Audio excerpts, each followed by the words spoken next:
नमस्कार, मी सुरेश मुरलीधर कोडिचकर. यूट्यूबवरील अपडेट या चॅनलवर तुम्हा सर्वांचे स्वागत करतो.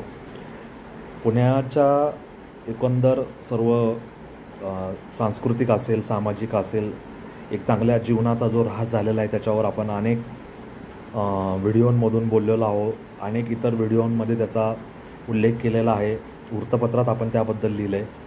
आणि शिक्षणाचं माहेरघर असलेलं हे पुणे, थंड हवेचं किंवा सुखद हवेचं, चांगल्या वातावरणाचं, म्हणजे मी हवामानाबद्दल बोलतो आहे, ते चांगलं हवामान असलेलं पुणे, सायकलिंगचं शहर असलेलं पुणे, पेन्शनर लोकांचं, निवृत्त झाल्यानंतर पुण्यात स्थायिक होणाऱ्या लोकांचं, अशा पेन्शनरांचं पुणे, ऐतिहासिक शहर म्हणून असलेलं पुणे, विद्येचं माहेरघर म्हणून असलेलं पुणे, त्याच्यानंतर सांस्कृतिक वारशाचं शहर असलेलं पुणे, हे सगळं पुण्याची वैशिष्ट्य आज लयास गेलेली आहेत.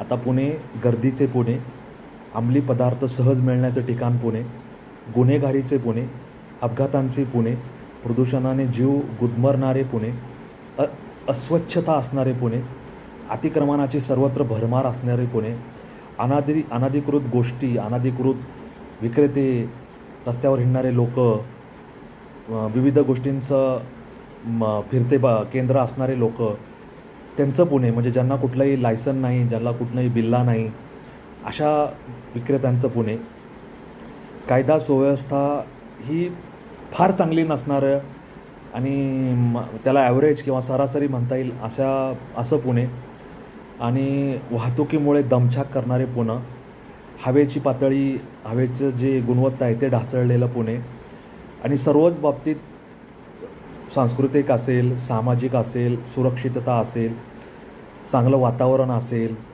सुखद असं सगळं असं म्हणतं किंवा आपला परिसर असेल जिथं चांगला श्वास घ्यायला लोकांना आवडेल, नैसर्गिक अधिवास चांगले असतील, हिरवाईचा पट्टा असेल, दुर्गंधीमुक्त परिसर असेल, दुर्गंधीमुक्त नदी नाले असतील, असं पुणे राहिलेलं नाही. त्यामुळे पुण्याचं वेगाने जे अधःपतन झालेलं आहे सर्वच बाबतीत, ते कोणी रोखू शकलेलं नाही, त्याच्यावर कोणी बंधन आणू शकलेलं नाही, त्याला कोणी अटकाव करू शकलेलं नाही, असं पुणे हे दिवसेंदिवस ढासळत चाललेलं आहे. विविध जे निर्देशांक असतात त्याच्यात पुण्याची कामगिरी अत्यंत खालावलेली आहे. आणि पुणे केवळ एक पुणे शहर म्हणून स्वतःला लादलेलं महानगरीकरण ओझं पाठीवर घेऊन पुढे ढकलत कुरडत जाणारं शहर म्हणून आज उदयास आलेलं आहे. आणि ही अत्यंत वाईट गोष्ट आहे. कारण माझ्यासारखे अनेक लोकांनी लहानपणापासून, म्हणजे आपला जन्मच झाला, आपल्या मागच्या पिढ्यांचा जन्म झाला, त्यांनी हे पुण्याचं चांगलं वातावरण पाहिलेलं आहे. ती नामशेष ते नष्ट होताना पाहताना वेदना होत आहेत. परंतु हा काळाचा महिमा आहे की पुणे आज आपल्या सर्व चांगल्या काय म्हणतात त्याला, सर्व चांगले निकष, सर्व चांगल्या फुटपट्ट्या ह्या बाजूला टाकून किंवा त्या पायदळी तोडून, त्यात पुण्याचाही दोष नाही, घडणाऱ्या घटना, येणारा लोकांचा प्रवाह, वेगाने होणारं नागरीकरण, शहरीकरण या रेट्यात आणि बाहेरून येणाऱ्या लोकांच्या अतिक्रमणात जो सर्व संकर झाला आहे, जे सगळं एकत्रीकरण होऊन जो सगळा एक काय म्हणतात त्याला काला झाला आहे, तो काला गुणवत्ताहीन होता. त्याने पुण्याला काही नवीन द्यायच्याऐवजी जे आहे तेच ओरबाडलं, लुटलं, शोषण केलं आणि नव्या पिढीने जुना वारसा सांभाळून ठेवला नाही. त्यामुळे मूळ पुणे हरवलेले,